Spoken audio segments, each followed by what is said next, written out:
Ladies and gentlemen, welcome back. It's your boy, ClaytonFilpo. Today, we're going to be talking about a couple of just random notes I had in my phone that sparked my interest throughout the day. Today is August 6th, 2020.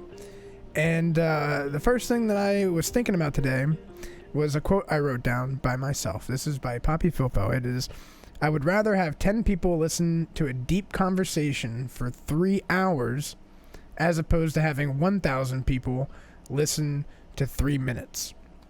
And what I mean by this is, like, on Facebook and Twitter or even Instagram, it's very easy to put something out there and get views.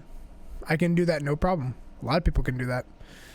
Especially when you consider, like, on Facebook or even on YouTube, you get served up content based on algorithms. And these algorithms are, for a long time at least, they've been focused on very rudimentary analytics. We can be talking about like to dislike ratio. YouTube went into a good direction at one point with them valuing, I think it was at one point they were really valuing videos over 10 minutes long, which makes sense because you want eyeballs for longer, and that helps the advertiser model, which I'm not a fan of.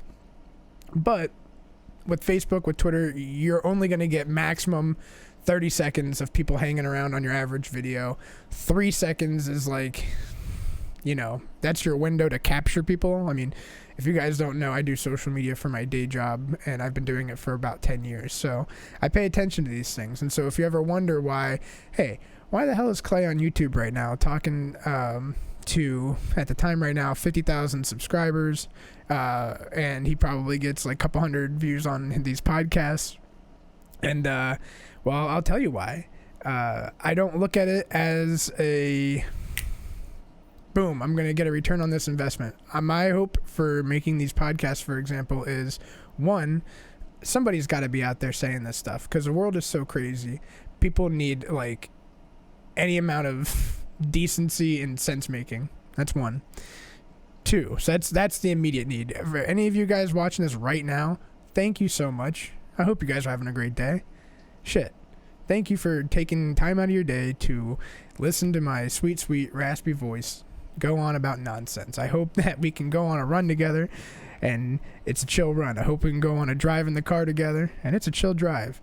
Whatever you're doing right now, whether you're sitting on the couch, sitting in the kitchen, laying on your bed, yo, thank you. You're dope. Dope as shit. In fact, it's even more beautiful that if you're watching this and there's only 100 views or 200 or 300 views, you're an OG. You're ground level, baby. It's great. And that, I just find that so beautiful. Like YouTube especially, I've always found, I still do find it beautiful that YouTube is a place where you can go and seek out information and you can find quality information. And one of the best things is when you go look at the view ticker and you just watched a great video, you're like, damn, bro, I learned something from that video. I appreciate this. Holy cow. And you look at the views and it's like 300 views and you're like, what? How don't people know about this? This is crazy. Bro, that's the best, man. I mean, that's something real genuine and pure. So that's why I am now at a point where I'm just like, I'll make whatever I feel like making. And intrinsically, I know that for one, if even one of you people listens to something I have to say and it makes your day better or equips you with something, some sort of knowledge for a door that I've been through that you haven't maybe been through yet, well, hell yeah, dude. We're killing it. We're doing it. We're doing it big. Yeah, the internet is amazing. And also I've had like a saying that I've always said, I'm sipping on 3 different things, by the way: water, beer, and coffee. I'm gonna take a sip of beer. I don't drink almost ever often, but I felt like cracking open a cold one for this one, boys. And so, yeah, it's got me thinking, like, YouTube's a great resource. The internet is a wonderful resource in general. You don't need college. A couple podcast episodes back, you saw me go, hey, first day of college, bro, COVID hit. We all went off of in-person and on to online, and it is exposed that college is a fucking scam. Full stop. I don't care. Whatever your argument is, yes, we need college for high, like, really, really specific, like doctors. Yeah, I definitely want that dude going through a couple classes. But listen, bro, you go to COVID hits, we go into pandemic mode. these professors who are already resting on their laurels, bro, they shoot out 3 YouTube links. I'm your professor, dog. Professor Clay, welcome.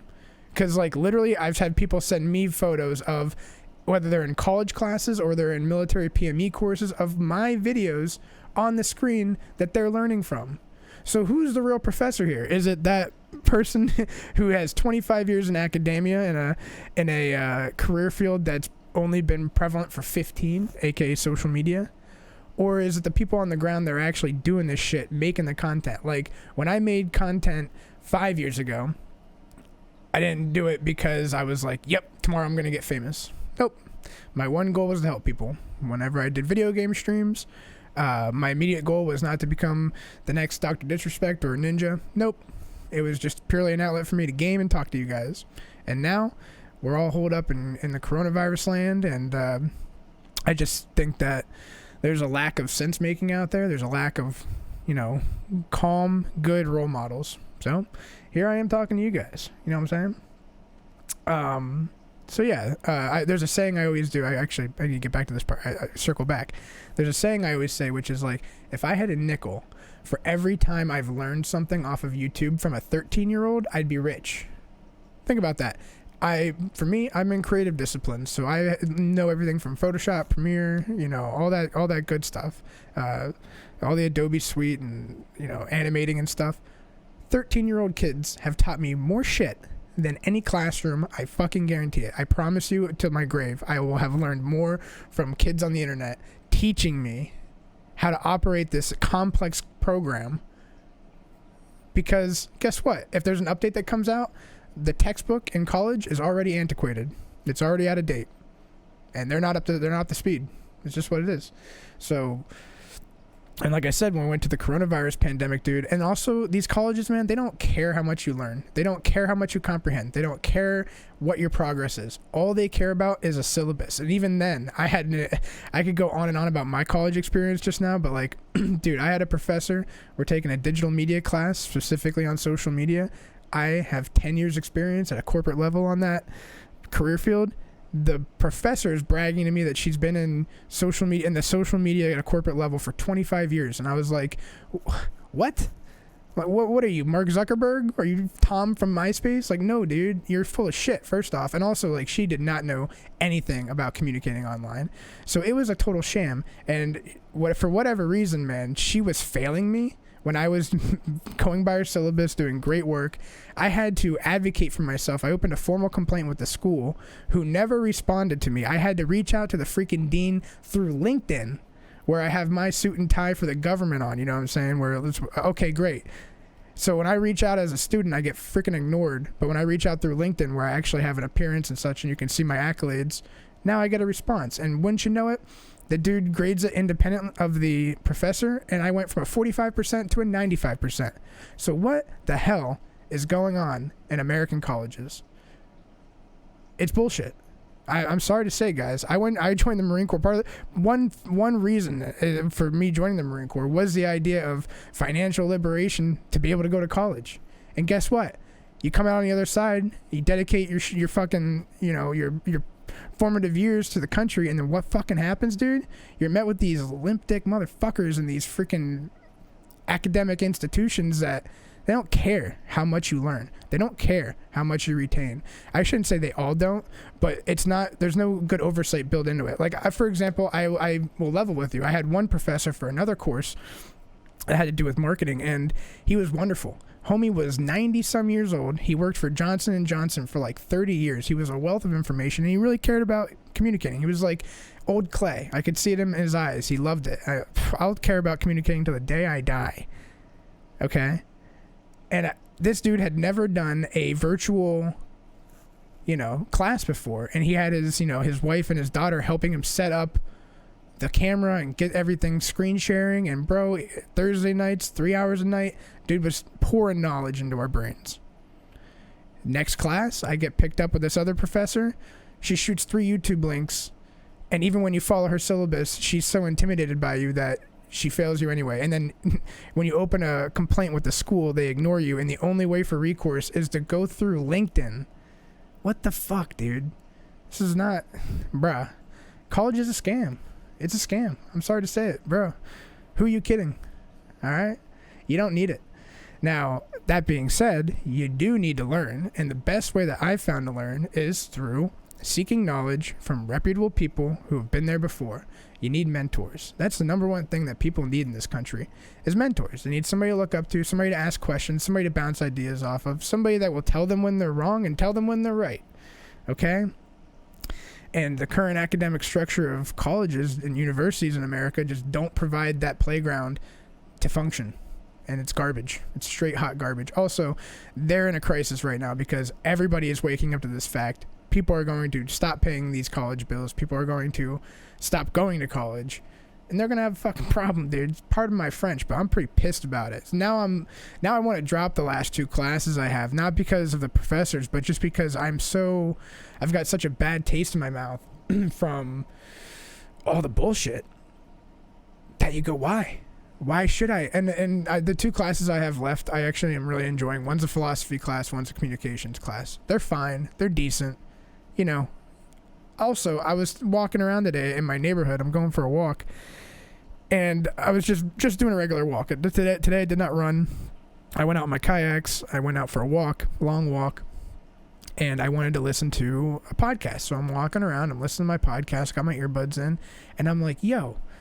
This free-flowing form of getting information is so nice. It's so wonderful. I don't have to hold a book in my hands. I don't have to focus super hard and read through all this shit and scroll down the page, click into links. Nah. I can go on my walk, explore the world, and get knowledge poured right into my eardrums. So why aren't we doing college that way? Why aren't things recorded? Like, bro, you know what's ridiculous? If I sit here and I spit some insane knowledge at you that's super dope, it's not going to be looked at as official until I put it into writing somewhere and submit it. The two, in fact, it's arguable that I'd argue that the latter is even worse because communication is lost in writing. You don't hear the nuance of my speech, my sarcasm, or whatever my tone might be. Why wouldn't you want a free-flowing way of getting information? Video and audio. This seems elementary to me, ladies and gentlemen. But holy shit, people are behind the ball.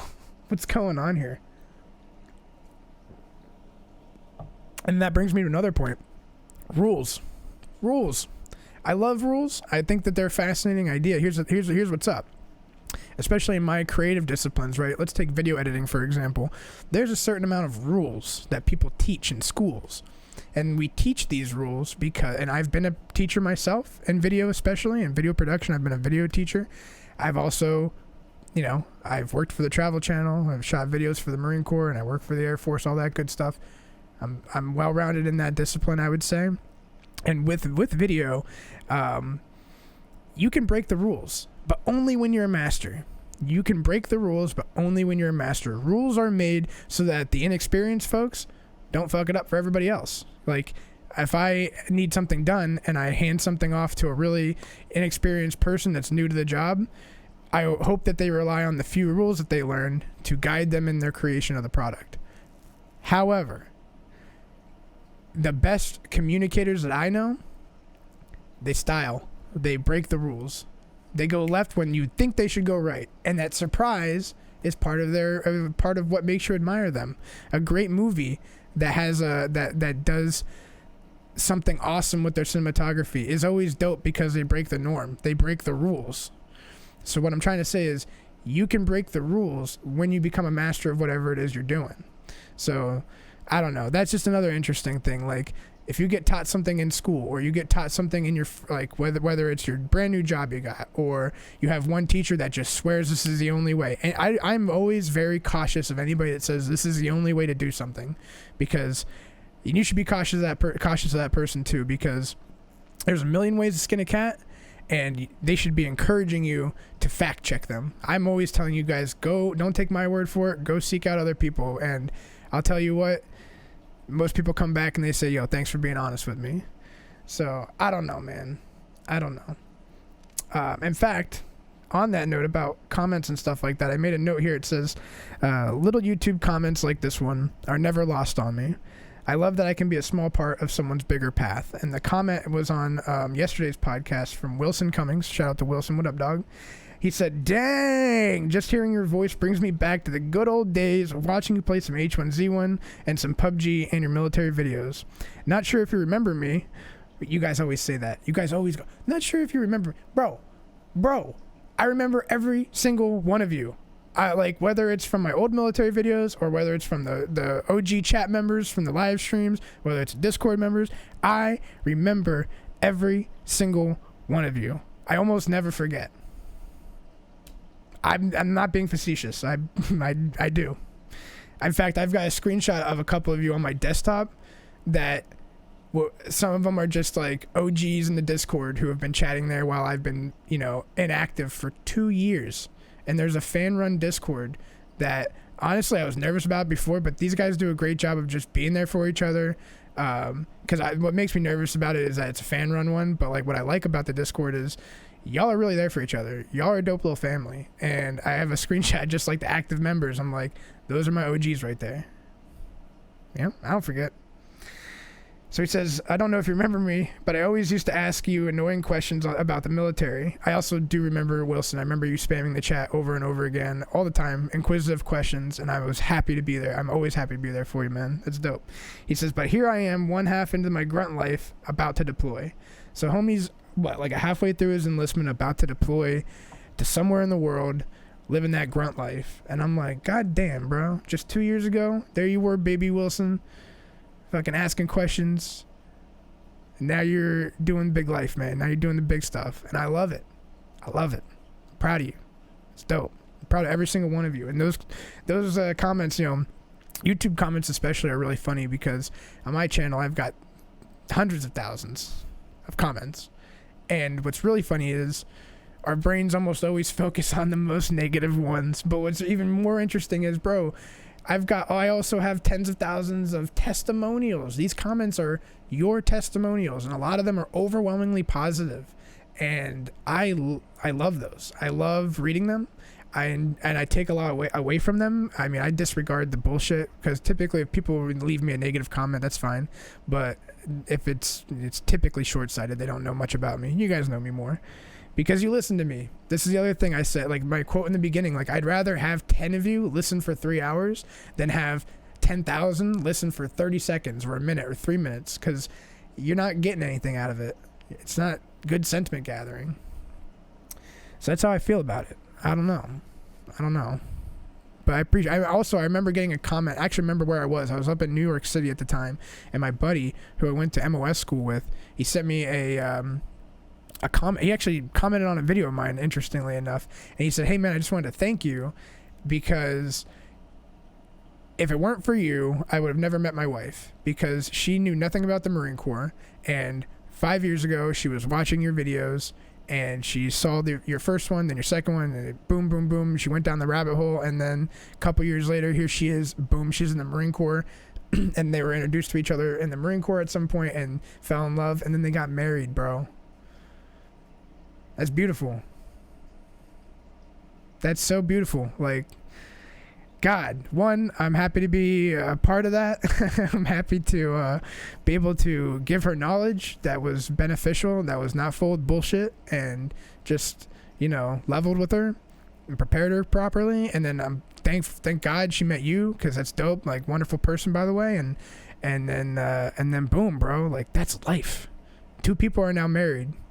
One was my friend in MOS school, and the other is a person that watched my videos and learned about the Marine Corps. It's just wonderful. It's a wonderful thing, man.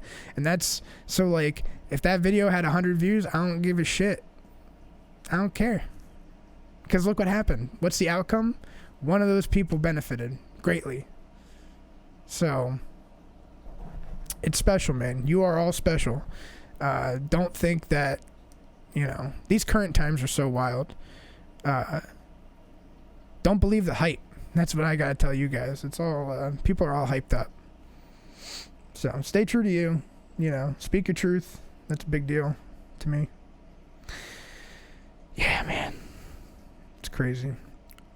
Oh, here's a good one. All right. So this is a article that I found on the Marine Corps Recruit Depot Paris Island Facebook page.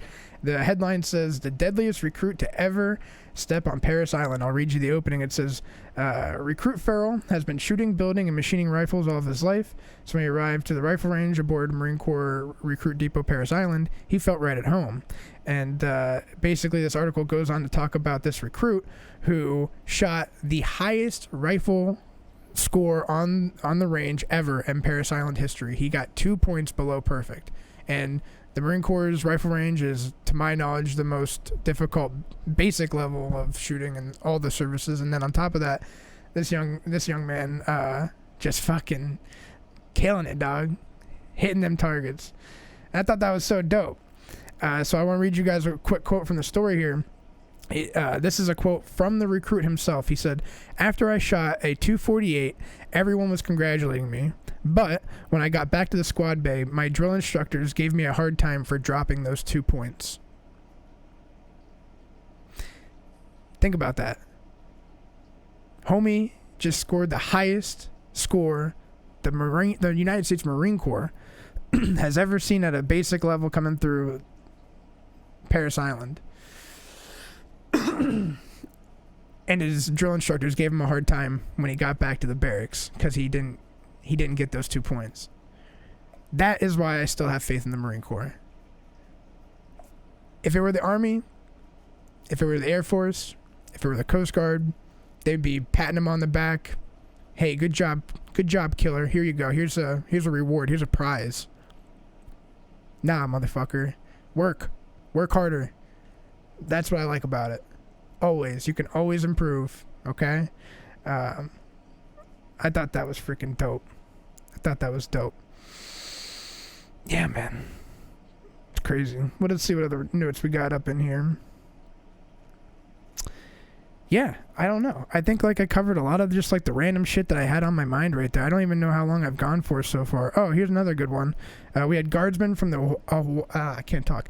Guardsmen from the Hawaii Air National Guard and the Pennsylvania Air National Guard as well. They were flying over the Micronesian Islands in southwest of Guam earlier this week, and these dudes found stranded dudes on an island below them that had SOS spelled out on the beach.